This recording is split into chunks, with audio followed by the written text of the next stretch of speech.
Hey everyone, welcome to the channel. It's your boy D Black coming back with WrestleMania 42 Night 2 review. All right, finally, finally, we have a good night of wrestling.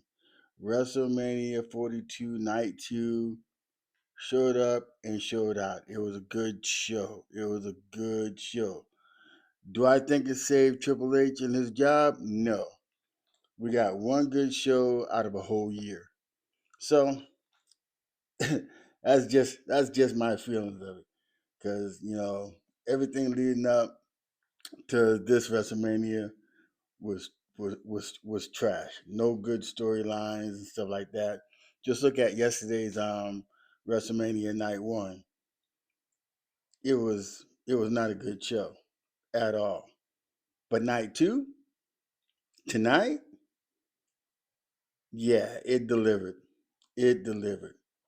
Get out, starting out with John Cena coming out, he's the host and everything, and he's welcoming everybody to WrestleMania 42 Night 2 and stuff like that. And then we get the match that everybody has been anticipating on and stuff, looking forward to see what it's going to be, if it was going to be a knockout, drag out fight and everything. And it was pretty good.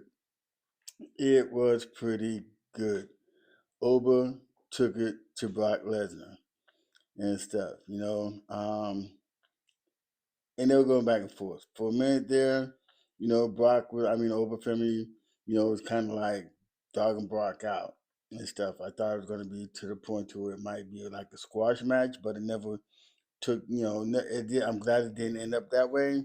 It kind of, but it didn't and stuff. And then, Oba was out, Brock was outside the ring. Oba reached out to try to grab him in and stuff, and then he got caught. And Brock Lesnar comes in and stuff, and he takes Oba to Suplex City. He just starts suplexing him, and suplexing him, you know, all over the place. And then Oba kind of, gets up and he kind of fights back and stuff like that. So they get into a little bit more. And then Brock, Lesnar hits Oba with the F5. And oh man, I thought when he hit him with that F5, I'm thinking like, oh my God, if Oba gets up and he gets another one on him, it could be over and stuff. But Oba gets up and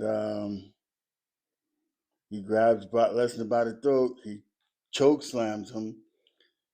Brock Lesnar gets up and then Oba picks him up like nothing and gives him a fall from grace. And 1, 2, 3, Oba Femi has beaten the beast. Like he said before, he was going to do it, and that's exactly what he did. Oba Femi beats the beast. And then Brock Lesnar starts taking off his gloves and stuff, took off his shoes and everything, and left him into the middle of the ring. And it's like, this is his last match. I guess this was it. You know, I guess they're going to be saying Oba conquered the beast and made him retire or whatever the case may be. We knew that there was some rumors down the line that, Brock Lesnar was going to give it up in the ring, but I didn't think it was going to be tonight and stuff. But he left his stuff in the ring. He went out gracefully. You know, people cheered him, was saying thank you. He waved goodbye, gave him the chest pump and everything and stuff like that. And that's cool. Brock Lesnar had a great career and stuff. He's put away quite a few people, in his path and stuff like that. So Brock has always been able to bring it. We're gonna always remember Brock, and I just say Brock Lesnar, do your thing however you're gonna do it, outside the ring. All right, and then we get the 6-man ladder match for the IC title. We have Rusev, Dragon Lee, Katie McDonough, Rey Mysterio, Javon Evans, and the Intercontinental Champion Penta. This match was everything that I thought it was going to be. These guys were all over the place. I mean, there were some good ones and stuff like. I mean, there were some really good spots in here. Especially the one where Penta throws Rey Mysterio out of the ring. He catches Rusev, and then they go through the ladder, and I think Rey's head bounced off the ladder and stuff. But that was pretty good. And then Javon gives no G cutter. I believe it was to Rusev maybe and stuff in there and stuff. Everybody showed up. Dragon Lee showed up. Jade McDonough showed up. Rey Mysterio with his little behind, he showed up too. And then eventually it ended up, you know, Penta, climbing the ropes and winning retaining the IC title. I mean, it was a pretty good match, as everybody thought, it was going to be all over the place, and it was. And believe you me, when I say they delivered, they delivered. I mean, I just can't say anything bad about the match. They delivered. Then we get the match with Sami Zayn and Trick Williams. This match was a good match also. Like I said, night two WrestleMania, 42 was great. Sami Zayn, and Trick Williams, they put on a pretty good show too.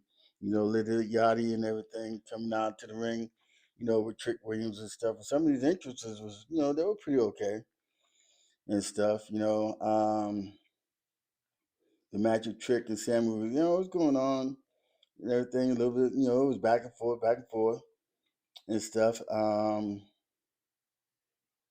Zayn um, dropped Trick Williams, on his head. I mean, he picked him up and he dropped him on his head and yeah. But anyway, Lil Yachty, he kind of gets involved in the match, and then Sami Zayn kind of like punishes him for getting involved and stuff. So I can say that the match was okay. Um, Trick hits Sami Zayn with the trick shot, and now Trick Williams is the new U.S. Champion and stuff. The match was pretty good. They did their thing. Trick wins. Congratulations to him. And then we get the match with the street fight match with Dom Mysterio and the Demon Finn Balor. And the match was okay. You know, it was back and forth. It was what it was. I think, the Demon, showed a lot more than what regular Finn Balor would show in the regular match, and I just guess Dom was just too much for Dom. It was pretty good. They got the little licks in and stuff. And these matches where they call them street fight matches and stuff, I expect these matches to be out inside the audience and stuff. But none of these matches seem to go out that way. You know, now I don't understand why not. If you if you can explain to me why they don't do it anymore like they used to, I mean, some people might say because of insurance stuff and everything like that, but that's wrestling. They have these open corridors and them open alleys and everything where they can go to do their things. They've done it before and stuff. So these street fight matches and anything outside the ring without no, if there's no disqualification, I think they should just take it to another level and go the limit and stuff. And if you agree with me, please don't forget to subscribe, like, share. Leave a comment. Let me know if you agree or disagree. But anyway, the match goes on. The Demon Finn Balor ends up coup de grace Dom Mysterio, Dom Mysterio through the table and gets to 1, 2, 3 and wins. And then we get the Women's Heavyweight Championship match between Jade Cargill and Rhea Ripley. This match was good. I was very impressed by Jade Cargill because somewhere, somehow, someway, she has done a lot more. She put effort into this match, and she gave everything in this match and stuff. I mean, the new moves and stuff like that was pretty good. I like the offense and everything that Jade brought and everything. But with the Riptide, and everything, Rhea, she put up a good battle too, and everything. But then we get the little interference of Meech and the B Fab. They get involved and stuff like that. And that brings Io Sky down, and then somehow Io Sky was to take out both Meechin and B Fab and stuff. And then Rhea Ripley ends up hitting the Riptide on Jade, and she wins the title. And now we have a new women's champion in Rhea Ripley and stuff. Why they put the belt on Rhea Ripley?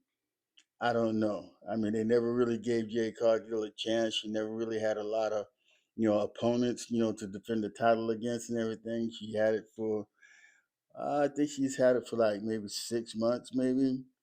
But that's just still not enough. She really hadn't put the belt up on the line, and defended the title and stuff. I think there was a couple of times that she did with B-Fab and then Meechin.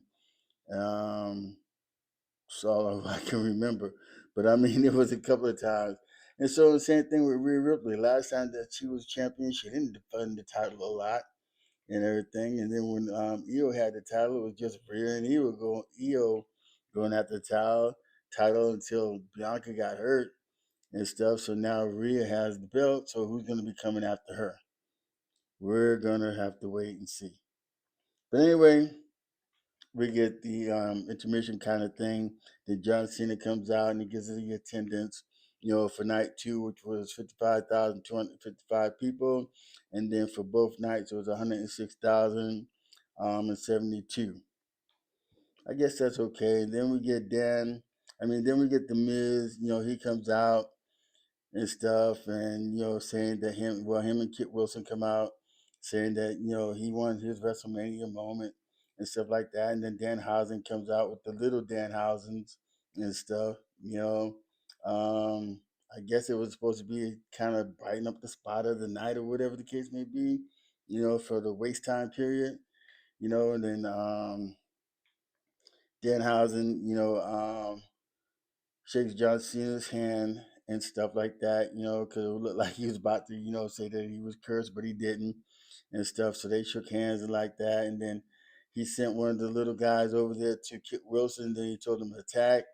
And then he hit Kit Wilson between the legs and stuff. And then the little Danhausen's attacked him and stuff, and then they end up attacking the Miz, and they end up carrying the Miz off and stuff like that. So that was just a little something, I guess, to the spot, trying to brighten it up. I thought it was pretty silly and crazy, but it is what it is. It is what it was and stuff. And then we get the main event: Roman Reigns and CM Punk. And let me tell you something. This match will be remembered. This was a real good match. I mean, they took it to the limit and stuff. At one point, CM Punk ended up taking a few Superman punches, from Roman, and then Roman hits CM Punk, you know, um, with the stairs, and I'm surprised at the fact that the referee didn't, call for a disqualification. But at the level of where we was at, in the match, and the match being at WrestleMania, the referee's gonna kind of do his thing and let things go. And then Roman throws CM Punk, onto the Spanish table and stuff, and then he goes to try to do something and stuff. Then Punk gets out of that. Then Punk catches Roman Reigns inside the ring, and he gives him a GTS, and then Roman kicks out of that. Then when he kicks out of that, Roman ends up spearing CM Punk, and then CM Punk kicks out of that. So it was kind of back and forth, them hitting each other with, their finishing moves and stuff like that. And then at one point, Roman was telling CM Punk that he was going to put him to sleep with his own move and stuff, and then he tries it, and then it fails, and then CM Punk ends up hitting Roman Reigns with a Superman punch, and then Roman Reigns, he kicks out of that and stuff, And so both of them, as they're down, they're both talking crap to each other and stuff like that.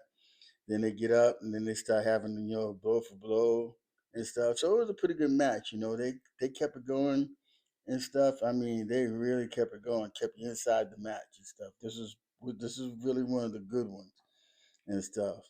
And then CM Punk takes off like the tape off his arm, and he throws that CM Punk.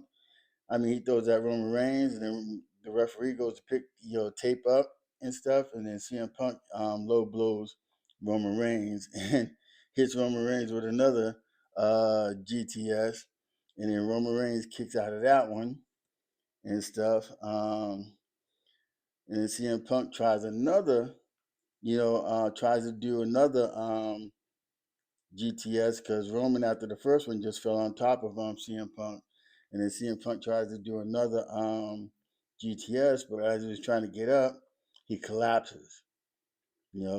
I guess fatigue or whatever, or his legs maybe gave up or something, but CM Punk just collapsed on the on the in the ring, and then Roman Reigns he gets up and he spears CM Punk and stuff, and then he spears him again. 1, 2, 3. We have a new world heavyweight champion in Roman Reigns. And I'm gonna tell you, this night, WrestleMania 42, it delivered. Now, tomorrow night, we have Raw. I don't know how that's gonna go, but I'm hoping it's gonna deliver something that's gonna be good and unique, and hopefully after what's going on and what's happening, and then we have, like Trick Williams, he's now the U.S. champion. John Evans, he did a great job, and they're talking about these young people they have coming in, over FEMI, seeming like he just retired Brock Lesnar, which is crazy and stuff, and even Penta, you know, um, being a champion and stuff, being an IC champion and stuff. And then, from yesterday, with Liv Morgan, winning the title and everything. And I don't know what's going to happen with Cody Rhodes and, with that title and how that situation is going to end up, you know, um, and everything. I mean, because Cody, I don't think he should have been champion. I think Randy should have got that title. But anyway, and then we have the new women's tag team title with Paige and Brie Bella. So I don't know how that's gonna work out and stuff. And then Becky Lynch, regaining the women's IC title from AJ Lee, and then the situation with Seth Rollins, with Braun Breaker coming out, sparing him, causing him to lose to Gunther and stuff. So I mean, there's a lot of things that need to be caught up. Are they gonna have any good storylines to these matches and stuff like that? Hopefully, Jacob Fatu and Drew McIntyre, that situation, hopefully it's closed in that chapter, and then they move on, to something else. And then Jimmy and Jay Uso, moving on and moving away from the vision, in LA Knight also because this is crazy. They should have had Logan Paul and Austin Theory defending those tag titles, at the at WrestleMania, but they didn't. But like I said, night two, it was great and stuff. Let's see what happens from here. Um, Moving on. Hopefully, Triple H will get it right. But anyway, please don't forget to subscribe, like, share, leave a comment. Let me know how you're feeling. And again, thank you for watching. God bless, deuces, and I'll see you on the next video. Thank you.